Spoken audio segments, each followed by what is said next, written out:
Looks like Sneako is about to have a really bad weeko. If you have no idea who Sneako is, welcome to the club. Why am I talking about him? Because this gamer, streamer, whatever, just became the new poster boy for Islam. Much like his hero Andrew Tate, Sneako knows absolutely nothing about Christianity or Islam. But also, like Andrew Tate, Sneako's complete ignorance about Christianity and Islam doesn't stop him from constantly talking about Christianity and Islam. On the contrary, his ignorance made him the perfect target for dawah. A dawah-gandist looks at Sneako the same way Andrew Tate looks at a beautiful girl on Instagram. Oh look, here's someone I can manipulate into joining my sex cult and helping me get more followers. In case you're new to dawah, dawah is what jihadis do when they're too weak to fight. When they're not in a position to violently subjugate people, they lie to people in order to keep them in a state of ignorance until the jihadi community is strong enough to fight. Sneako has been a Muslim for all of 5 minutes, and he's already spouting the standard dawah lies, which means that someone is feeding him this nonsense and that we have a new opportunity to expose it.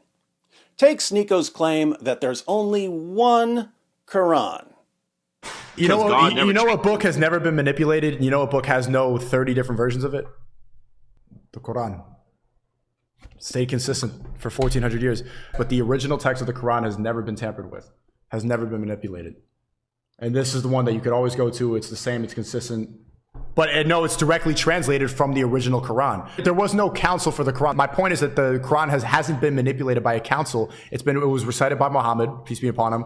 And then that's exactly what the Quran is. And it hasn't been tampered with. It's been consistent the whole time. I'm just giving you a reason why I believe in the Quran more, because I can be certain that this hasn't been tampered with. And there's one version of the Quran. Well, that's what they call dawah in the Quran, is trying to spread the truth. Like once you realize the truth, it's good to go and bring other people on board with the truth. So, the Quran was revealed to Muhammad, and it's been consistent ever since. Smooth sailing. Only one version of the Quran. Now, did Sneako examine Qurans from around the world and discover that they're all identical? Of course he didn't. Dawah-gandists told him that there's only one Quran, and he believed them, without bothering to investigate. So, where did Sneako hear that there's only one Quran? Well, he probably heard it from lots of Muslims, because the myth of one Quran has been spreading for a few decades now. Yes, I said for a few decades. For most of Islamic history, Muslims understood that there were different Qurans. But eventually, Muslim scholars and dawah-gandists realized that they could impress people by lying. Here's Sheikh Yasser Qadhi telling a popular audience that since the time of Caliph Uthman, no two copies of the Quran have ever differed in even a single word or letter. So the Caliph Uthman standardized the copies of the Quran, and therefore from his time up until our time there has never been two copies of the Quran that are different even in one letter or one word. Perfect preservation right down to the letter. Welcome to Fantasyland, population 1.8 billion. You just heard Sheikh Yasser Qadhi in a video made for people like Sneako, people who don't know anything about the history of the Quran, say that every copy of the Quran in the world today is completely identical to every other copy. You heard him say that, right? From his time up until our time, there has never been two copies of the Quran that are different even in one letter or one word. But now I'm confused, because Sheikh Yasser Qadhi definitely does not believe what he just said. How do I know that he doesn't believe what he just said? Because when he's speaking to people he calls students of knowledge, these are Muslims who are on the path to becoming scholars, he admits that there are different Qurans. In other words, if you were to compare two printed Qurans, you're going to see differences between them. But world-renowned Quran scholar Sneako says you're wrong, Sheikh. And this is something that many people are unaware of and many people have heard but are not fully familiar with, especially those who have been exposed to some of our brothers who live in Algeria or Morocco or other North African countries. They recite the Quran in a slightly different way. They recite the Quran differently? Are you simply referring to a different voice or speaking style? Not just a voice or not just a speaking style, but also changes in letters and words and harakat. Different letters and words? Here I thought that no two copies of the Quran differed in even a single letter or word. Where did I get that idea? From his time up until our time, there has never been two copies of the Quran that are different even in one letter or one word. Oh, that's just what Sheikh Yasser Qadhi says to people like Sneako. What does he say to students of knowledge again? In other words, if you were to compare two printed Qur'ans, you're going to see differences between them. Changes in letters and words and harakat. If you'd like to perform a fun experiment, line up 1,000 fans of Sheikh Yasser Qadhi. Show them clips of him saying that the Quran has been perfectly preserved right down to the letter. Then show them clips of him admitting that there are different Qurans in different parts of the world. Then ask if they have any problem whatsoever with Sheikh Yasser Qadhi saying completely different things to different audiences. They won't have any problem with this at all, because Dawagandists don't simply lie to their listeners. They also psychologically condition their listeners to think that it's okay to lie for Dawah. Fascinating religion. But Sheikh Yasser Qadhi isn't the only Muslim scholar who admits that there are different Qurans in different parts of the world. Here's Dr. Shabir Ali. Today, most Muslims read the Quran in a text that is referred to as the Egyptian edition of 1924. Most Muslims read a particular Egyptian version from 1924? I thought all Muslims of all times read exactly the same Quran. But this is not the only text of the Quran that is read throughout the world. Wait, there are different versions of the Quran even today? That's not what Sneako says. In North Africa, there is a slightly different text that is based on a slightly different reading, mostly corresponding to what we read in the rest of the world. A different text? There is a slightly different text that mostly corresponds to what other Muslims read? Mostly corresponding to what we read in the rest of the world. This isn't what Sneako's been saying at all. And then, too, in some parts of Africa, there is another reading of the Quran and a matching manuscript that is prevalent. And here, too, we find some slight variations. Still another version in other parts of Africa? With more variations? And here, too, we find some slight variations. Keep in mind, these are different Qurans that are still used in different parts of the world today. When we go to early manuscripts of the Quran, the problem becomes even more glaring. For instance, after describing the Sana'a manuscript, which contains tons of variants, Shabir says this. This cuts away at the sense of complacency that many Muslims have gone around with, thinking that, okay, everything has been preserved dot for dot, letter for letter, the way it was revealed to the Prophet Muhammad, peace be upon him, with no variation or change whatsoever. So, the Sana'a manuscript refutes the absurd claim that the Quran has been perfectly preserved. That it cuts at that general sense, which actually is not a scholarly way of thinking about the Quran. Our scholars have always known and have always described in our classical books variations and manuscripts. Notice, Muslim scholars have always known about different versions of the Quran.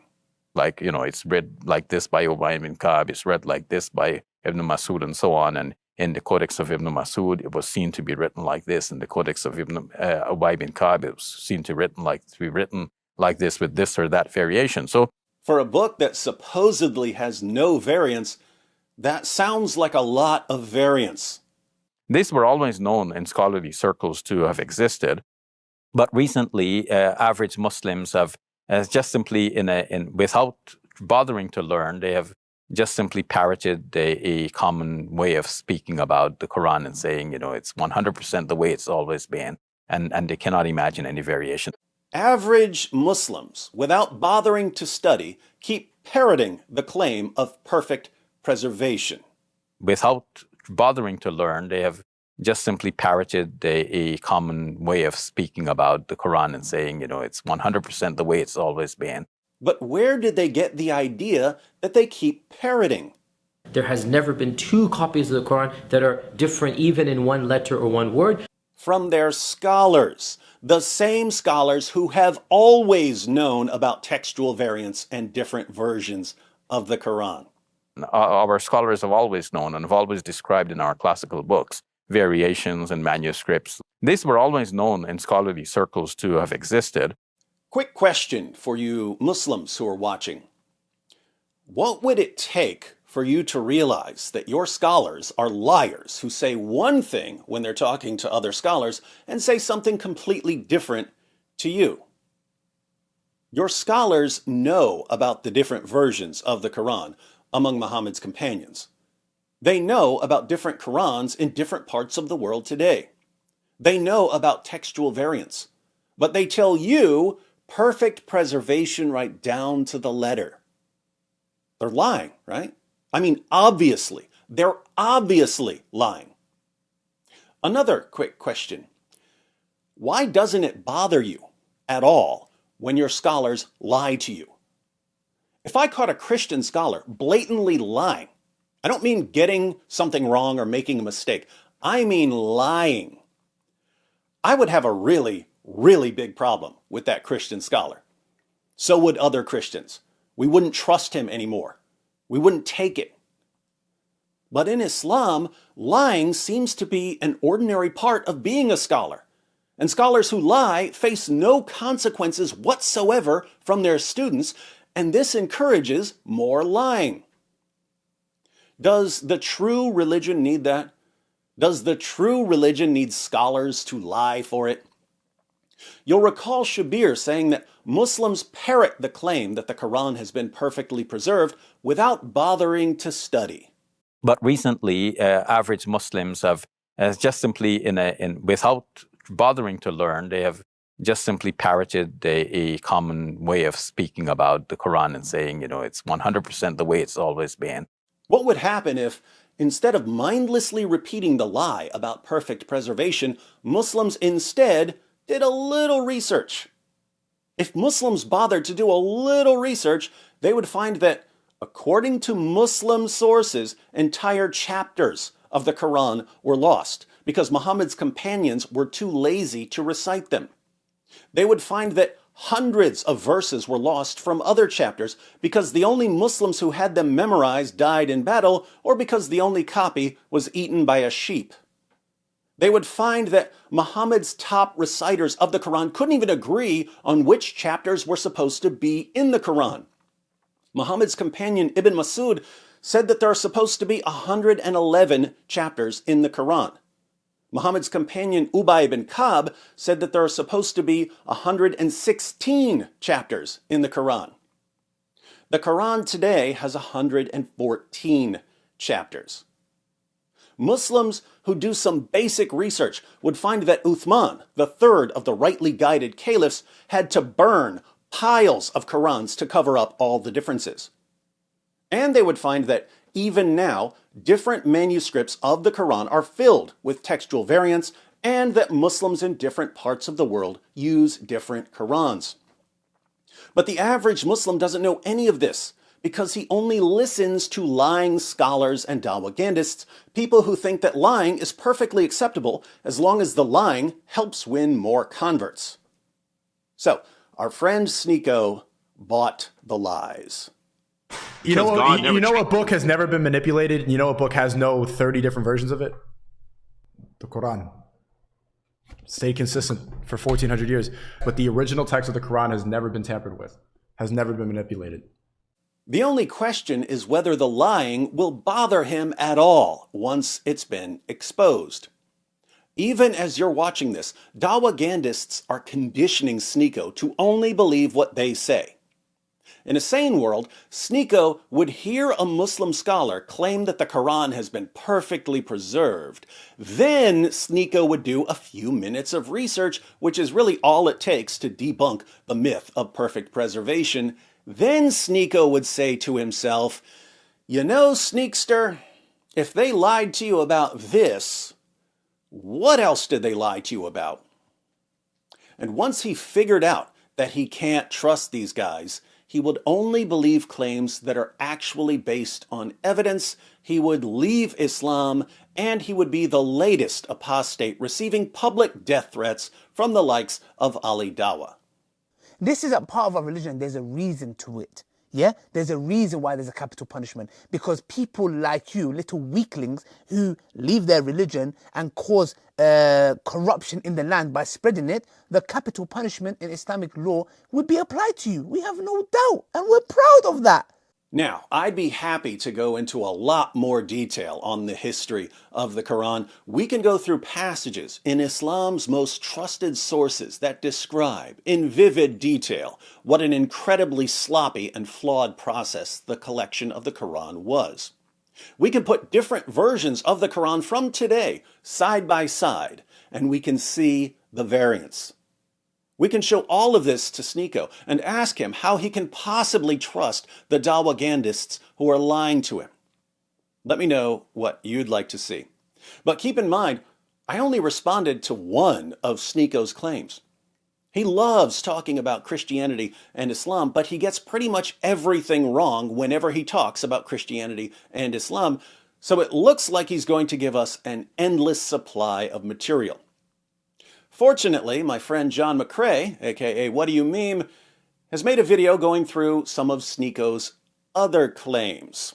Be sure to watch John's video to see how much our new friend Sneako really knows about the religion he just converted to. You're proud of that. You're proud of that. You're proud of that. It just backfired on you. You're proud of that. You're proud of that. You're proud of that. It just backfired on you. This is a part of our religion. There's a reason to it. Yeah? Yeah? Yeah?